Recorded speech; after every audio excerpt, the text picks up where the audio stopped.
Né, aqui do estado de São Paulo. O repórter Lucas Josino antes vai trazer um retrato do que está acontecendo no transporte público nesta manhã em São Paulo. Fala, Lucas, bom dia. Oi, Pedro, muito bom dia para você, para a Thaís, para o Cláudio, para todos os amigos ligados aqui no Jornal da Bandeirantes. Gente, a gente fala ao vivo desde as 5 da manhã aqui na estação Corinthians Itaquera, na zona leste de São Paulo. Estamos na plataforma da linha 11 Coral, uma das mais movimentadas da cidade, que liga o extremo leste, Guaianazes, até a Luz, no centro da cidade. Muitas pessoas utilizam essa linha, o horário de pico é muito grande, entre 6 da manhã e 9 horas, é uma das linhas que mais tem movimento na cidade. E o que a gente viu aqui dentro dos vagões foi muita aglomeração. Eu convido o nosso ouvinte que está no carro, que está em casa, para depois entrar nas redes sociais da Rádio Bandeirantes para dar uma olhada nas imagens que a gente gravou hoje cedo de vagões completamente lotados, muita gente. Inclusive, conversei com algumas pessoas que tiveram que esperar passar 2, 3 trens para conseguirem embarcar, para conseguirem entrar, de tanta gente que tinha. Tem alguns agentes de segurança da CPTM que ficam aqui na plataforma, eles apenas auxiliam na hora de fechar a porta, eles apenas tentam dar uma empurradinha ali, porque está tão cheio que as pessoas não conseguem nem sair para conseguir fechar a porta. E aí esses agentes da segurança empurram, então, para que todo mundo consiga embarcar com uma certa segurança. Nós conversamos também com a Beatriz Silveira, ela que trabalha no bairro da República, mora aqui em Itaquera. Ela contou para a gente que utiliza o transporte público todos os dias da semana para ir ao trabalho, para voltar ao trabalho, e contou que sente medo da Covid-19 por causa dessa tamanha aglomeração. Dona Bia, a senhora tem medo de pegar o trem todos os dias? Com certeza, é muito cheio, é muito aglomerado, não diminuiu nada, não mudou nada, entendeu? Eles, em vez de aumentar o transporte, eles diminuíram, está super lotado, está muito complicado. A senhora vê algum tipo de limpeza no trem? Nunca vi. Só no começo da pandemia, vi 1 ou 2 vezes, mas depois não. A senhora pega quantas vezes por semana? Todo dia, 2 trens para ir trabalhar e 2 trens para voltar. Em 2019, o Google Maps fez uma pesquisa, Thaís, Pedro e Cláudio, sobre as linhas de transporte público, metrô, de todo o mundo, que são as mais aglomeradas. Essa linha, a linha 11 Coral, ficou em segundo lugar. Segundo esse estudo do Google Maps, são 8 pessoas por metro quadrado, e perde apenas para uma linha de Buenos Aires, na Argentina. A Beatriz Silveira falou para a gente sobre a falta de limpeza que ela observa nos trens e também no ônibus e no metrô da cidade de São Paulo. A gente questionou a Secretaria dos Transportes Metropolitanos sobre isso, que nos mandou uma nota, eles nos mandaram uma nota dizendo que faz higienização sempre ao término de cada viagem, seja na estação inicial ou na estação terminal de cada linha, tanto da CPTM quanto do metrô. Mas além da Beatriz, outros usuários do transporte público nos disseram que não viram e não veem qualquer tipo de limpeza, qualquer tipo de higienização no interior dos vagões. Pedro, Thaís e Cláudio. Muito obrigada ao Lucas Josino, nosso repórter. E olha, quando eu ouço esse relato do Lucas, é impossível não dar razão aos nossos ouvintes quando dizem o seguinte: a aglomeração diária, que está acontecendo desde o começo da pandemia e que já faz parte da vida de todo mundo desde muito antes da pandemia, é a aglomeração do transporte público. E essa, infelizmente, não mudou. Quem está conosco ao vivo é a secretária estadual de Desenvolvimento Econômico de São Paulo, Patrícia Ellen, para falar conosco sobre o toque de restrição no estado de São Paulo, que foi anunciado ontem pelo governo do estado de São Paulo. Secretária, bom dia. Obrigada por falar conosco. Bom dia, Thaís, Pedro, Cláudio, todos que estão acompanhando vocês nessa manhã. Secretária, ao longo da semana, nós ouvimos aqui infectologistas, integrantes do Centro de Contingência do Estado de São Paulo, e a impressão era a seguinte: vem uma medida drástica por aí, pelos números, pelo avanço da doença, ocupação de UTI, por decisões municipais que têm sendo tomadas. E ontem criou-se uma grande expectativa em relação a esse anúncio, que é feito, como todos os dias, pelo governo do estado, 12h45. E quando veio o anúncio, eu fiquei com a impressão de que, sabe aquela expressão, o elefante pariu um rato? Porque, na prática, o que a gente vai ter é um aumento na fiscalização de aglomerações durante a madrugada. Me corrija se eu estiver errada, secretária. O objetivo da ação isso ouvindo os próprios especialistas. Ontem o anúncio da medida foi feito pelos especialistas do Centro de Contingência, o coordenador do centro, Dr. Paulo Menezes e Dr. Gabardo. O que eles trouxeram na explicação foi exatamente que a medida visa atuar onde há aglomerações de alto risco. E essas aglomerações de alto risco são as aglomerações quando há descumprimento de protocolos, quando a população não usa máscara, quando se aglomera e se aproxima. O tipo de contato que faz a transmissão acelerar é exatamente esse contato sem máscara, onde há exatamente aquele risco de troca de fluidos por vias aéreas, e por isso que a recomendação que foi trazida pelo Centro de Contingência, acatada pelo governador, foi aumentar exatamente as restrições de circulação de pessoas que não precisariam estar circulando por não estar indo ou voltando do trabalho no período das 23 às 5 da manhã. Secretária, muito bom dia, bem-vinda aqui ao nosso programa. A reportagem do Lucas Josino, para quem eu mando um abraço de cumprimentos aí com a belíssima reportagem, né? É um flagrante que se pode fazer até diariamente, né? De uma certa hipocrisia, né? Quer dizer, as mesmas autoridades que impõem restrições a quem circula durante a madrugada, né, não parece se importar muito com o fato de que tanto os ônibus quanto o metrô, o transporte coletivo de uma maneira geral, são a maior fonte, a maior incidência de aglomerações da cidade, né? E no dia a dia, e desde sempre, o que a gente tem é a informação de que houve uma diminuição na oferta de transporte público, seja de ônibus, vagões de metrô, etc. Isso não há aí uma certa dose de hipocrisia, não fica aparecendo, enfim, para o cidadão, né, fica aparecendo em larga medida, como se assim, o governo vai anunciar uma medida, ele vai já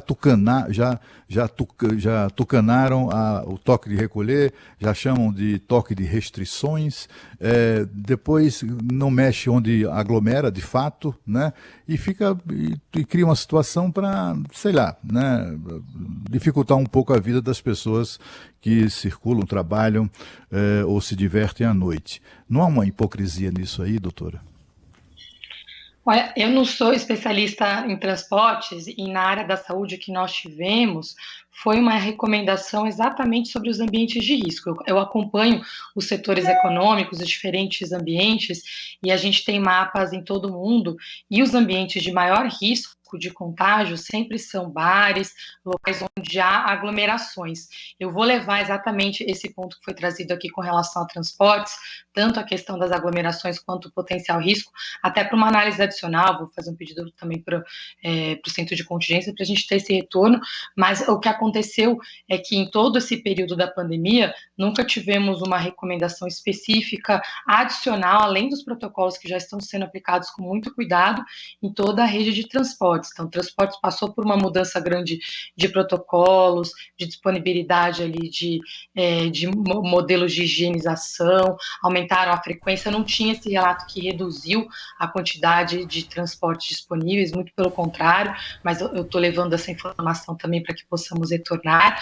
Agora, o que eu tenho de fato é exatamente esse ranqueamento dos ambientes e quais que têm maior risco, quais que têm menor risco, e inclusive até no trabalho que foi feito, por exemplo, para discutir sobre retomada da educação e outros setores, foi considerado o movimento que as pessoas têm que fazer de chegar até o local, e o risco colocado não foi um risco maior do que esses outros ambientes que está se tendo agora uma ação adicional para controlar, que é onde está o maior risco. Sim. E tipicamente o que está acontecendo? As pessoas se contaminam nesses momentos de socialização, fora de casa e também dentro de casa, por isso que esse modelo aqui de fazer uma vigilância adicional, um controle adicional para evitar a formação dessas aglomerações está sendo realizado neste momento. Secretária, como que o governo tem certeza que isso está acontecendo em aglomerações, em festas e não também no transporte público, como a gente está mostrando hoje aqui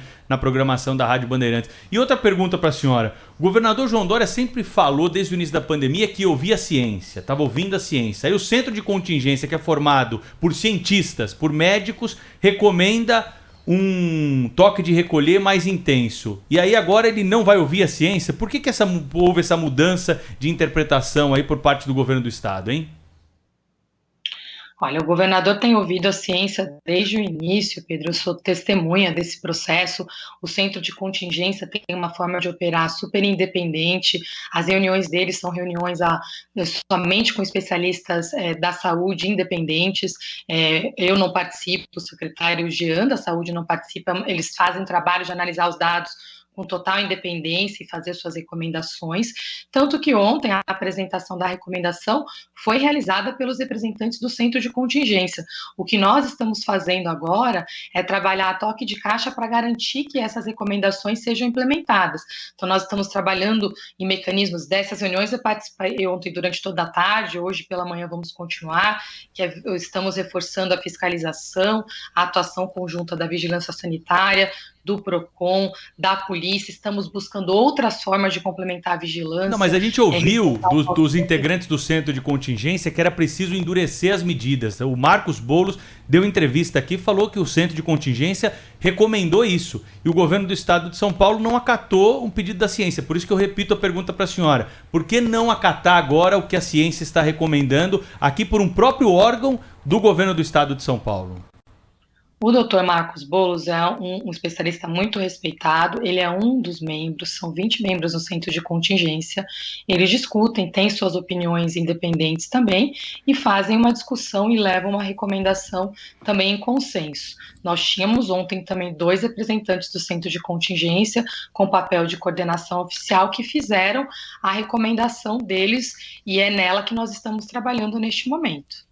Secretária, eu acho que eu estava em estado de catatonia depois que eu ouvi a sua resposta à pergunta inicial que eu fiz sobre a questão da aglomeração nos ônibus, que é uma constatação diária do povo de São Paulo, né, da população de São Paulo, dos ônibus, do metrô. A reportagem do Lucas Josino mostrou isso, né? Vagões superlotados, está aí as imagens de novo para quem nos acompanha através do YouTube. E a senhora disse que, agora há pouco, que vai levar essa informação ao centro de contingência. Que diabos de centro de contingência é esse que não sabe o que está ocorrendo aglomeração no transporte coletivo de São Paulo? Não sabe? Isso nunca foi discutido no centro de contingência, doutora? Eu disse que a gente vai fazer uma análise com relação aos riscos de cada um dos ambientes e se essa situação específica ela tem acontecido diariamente, qual que é o nível de risco. Não é minha área, nem transportes, nem a parte de risco por ambiente. Eu tomo cuidado também, como hoje eu estou no serviço público, a minha responsabilidade de não poder trazer opiniões ou conclusões de áreas que não são a minha especialidade. Então, eu sou secretária de Desenvolvimento Econômico, Ciência e Tecnologia, temos a hierarquização dos riscos de cada segmento, estamos monitorando diariamente as taxas de contágio, por exemplo, agora está sendo feito estudo também de risco de contágio nas escolas, como está sendo feita a retomada, e vou ver se temos análises específicas também sobre contágio, se aumentou nos transportes também, é só esse cuidado de, às vezes, quando a gente tem essas perguntas, a tendência é ter uma resposta, mas é muito importante também a gente tomar cuidado de não dar respostas que vão além da nossa área de conhecimento, e é esse cuidado que eu estou tendo neste momento. Quando eu fui convidada, eu vim falar, eu sou uma das responsáveis do Plano São Paulo, é por isso que nós temos uma equipe de especialistas, nós temos pessoas da área da saúde, da área de transportes, é uma equipe que trabalha em conjunto, e tenho também toda a responsabilidade na parte econômica, né, que é um dos outros temas muito importantes que nós estamos tratando exatamente nesse momento.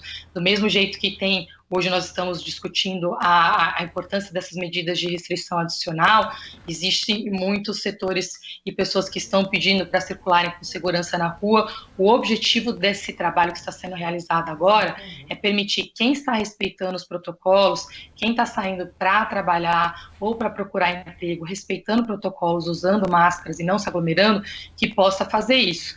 E quem não está respeitando, também que seja penalizado por isso, porque nós vimos 2 vezes nesse ano, não foi por causa dos transportes que nós tivemos aumento de transmissão da taxa de contágio. Nós tivemos um filme de horror repetido 2 vezes, que foram as aglomerações do fim do ano, no Ano Novo, e agora as aglomerações do Carnaval. Se nós vemos ali a curva, ela começa a crescer exatamente de 7 a 10 dias depois dessas aglomerações específicas. Foi muito assustador ver o que nós vimos agora. Em 3 dias, o crescimento de internações de 17%. Isso não é por causa de um dia a dia de transportes, foi por uma mudança de comportamento num período, como nós tivemos no fim do ano também. E esse descumprimento de poucos está custando muito caro para muitos, que querem trabalhar, que querem circular com segurança e responsabilidade. E por isso que nós tivemos que vir com medidas mais restritivas.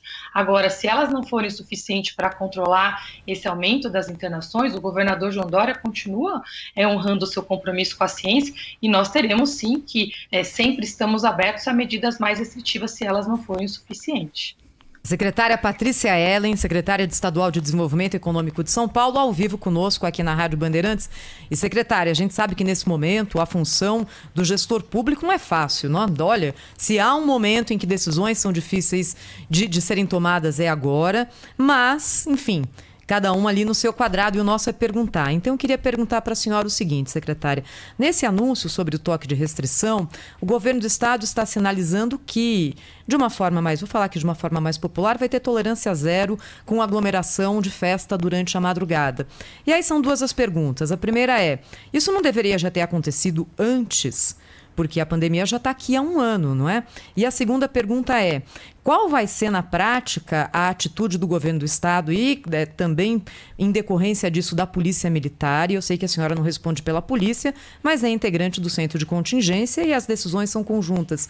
Em relação a aglomerações na madrugada, especialmente aquelas que acontecem em comunidades mais pobres, bailes funk, em que há uma dificuldade muito grande de repressão. Como é que vai ser isso, secretária? Thaís, primeiro, obrigada, assim, vocês têm todo o direito e responsabilidade de fazer as perguntas fáceis e principalmente as difíceis. Então, por favor, continuem fazendo o papel de vocês. Acho que uma das coisas que tem sido fundamental nesse trabalho da pandemia é o papel da imprensa, levando a informação correta para a população. Com relação ao centro, só um ponto, o centro de contingência, eu faço parte do comitê de crise da gestão aqui da pandemia, mas o centro de contingência é somente com médicos, epidemiologistas, especialistas da saúde, que é um órgão consultivo que traz recomendações para o governo. Sobre as medidas de fiscalização mais intensificadas, nós estamos trabalhando nisso exatamente neste momento, para ter uma operação combinada entre PROCON, polícia e vigilância. Estamos reforçando também o trabalho do call center, e aí tem um ponto fundamental, que é o papel da população também na denúncia, porque a gente está reforçando o trabalho do Disque Denúncia para que a informação flua mais rapidamente e a gente consiga agir no momento das aglomerações. Há um trabalho agora da polícia e também do nosso novo decreto que está sendo emitido, ele vai trazer uma visão mais ampla de atuação para cada uma dessas áreas, exatamente para que essas ações sejam mais efetivas. Secretária Patrícia Ellen, qual que é o peso da decisão econômica nesse toque de restrições que foi colocado aqui para São Paulo? Que São Paulo perderia se fechasse posto de gasolina, mercado, esses estabelecimentos que ficam abertos durante a madrugada? Olha, isso não chegou a ser discutido, porque a recomendação já veio nesse formato de permitir o funcionamento dos serviços essenciais, que é a única coisa que já funciona durante a noite. Não fizemos essa discussão com os setores, esse pedido não foi encaminhado, então não há isso eu posso garantir que não há nenhuma influência dos setores nessa decisão. Foi direto uma recomendação que nós recebemos do centro de contingência, que foi anunciada. Nós vamos dialogar agora com os setores para reforçar a fiscalização, Disque Denúncia, e discutimos algumas outras potenciais medidas também. Ainda temos uma preocupação muito grande durante o período diurno, antes das 23 horas, com bares, porque a função restaurante está funcionando bem, mas nós temos 40% das denúncias durante o dia isso nós levantamos ontem à tarde também para ver quais outras ações podem ser realizadas, 40% das denúncias de aglomerações são em bares, essas denúncias que são até às 23 horas. Então, nós estamos trabalhando para melhorar e conter aglomerações durante esse período também. Esse é um fato que nós avaliamos ontem, que estamos estudando como podemos reduzir essas aglomerações também para conter ainda mais a taxa de transmissão do vírus. Secretário Cláudio, vai lá. Como é que funciona, secretária, na prática, assim, no centro de contingência, decisões como essa, né? Porque foi anunciada dessa decisão, houve uma frustração muito grande, como a Thaís explicou no começo da entrevista, havia uma expectativa de medidas drásticas, e a gente vê que todas as pessoas que entrevistamos sobre essas medidas dizem, isso não muda muita coisa. Basicamente, quer dizer, estamos numa situação, São Paulo vive uma situação dramática de aumento como a senhora mesmo disse, né, a expressão que usou, aumento assustador de casos e de internações em UTI, etc. e tal. E, no entanto, assim, aquela coisa, como a Thaís também usou essa expressão, a montanha pariu um rato, né? Não muda muito, né? Essa decisão é uma decisão claramente política, é uma decisão do centro de contingência, da ciência, entre aspas, ou é o governador que chega lá e diz, vamos tucanar o toque de recolher e chamar isso de toque de restrições, que é para amenizar ali, dourar a pílula e tal. Tem esse tipo de discussão política na adoção de medidas pelo centro de contingência? O centro de contingência é um órgão consultivo e o governador tem acatado sempre as recomendações. Na implementação das recomendações, há sempre o trabalho de transformar a recomendação numa política pública. Eu entendo que o nome toque de restrição, ele tem muito mais o objetivo de deixar claro para a população que não há um desrespeito ao direito de ir e vir da população, muito mais do que enfraquecer uma medida que é muito importante no momento tão crítico.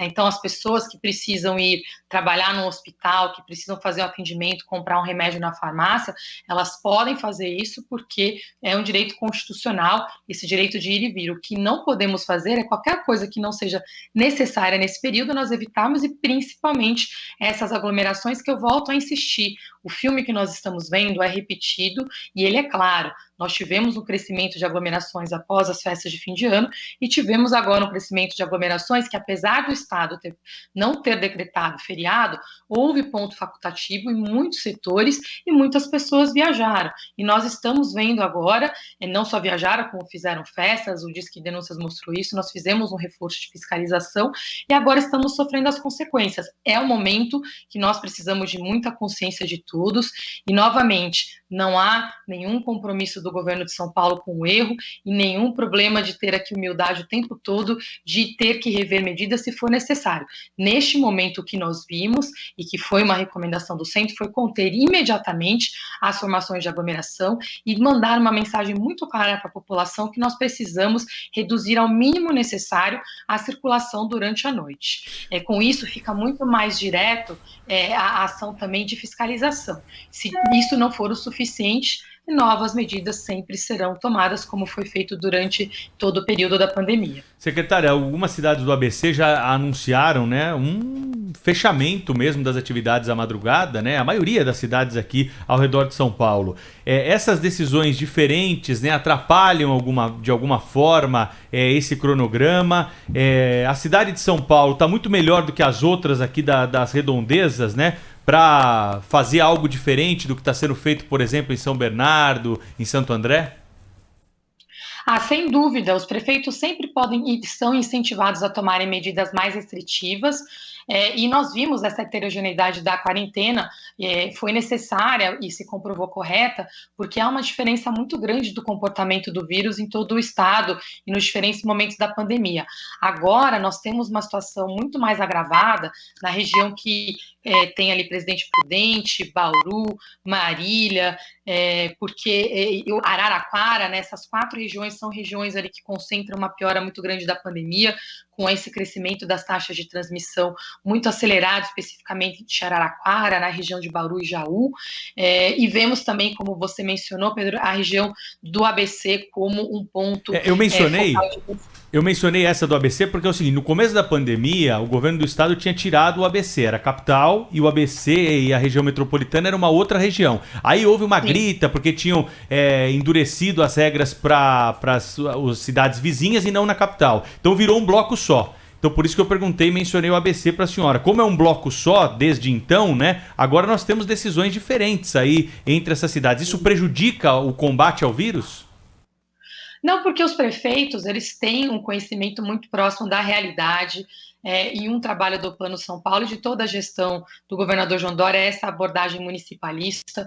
Então, o Plano São Paulo já prevê que os prefeitos têm autonomia para customizarem as medidas restritivas, inclusive aplicar medidas mais restritivas em todas as áreas do Plano São Paulo.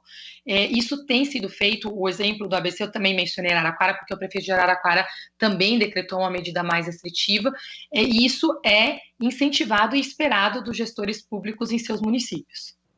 Secretária Patrícia Ellen, de Desenvolvimento Econômico de São Paulo, obrigado pela entrevista aqui ao vivo ao Jornal Gente, até uma próxima.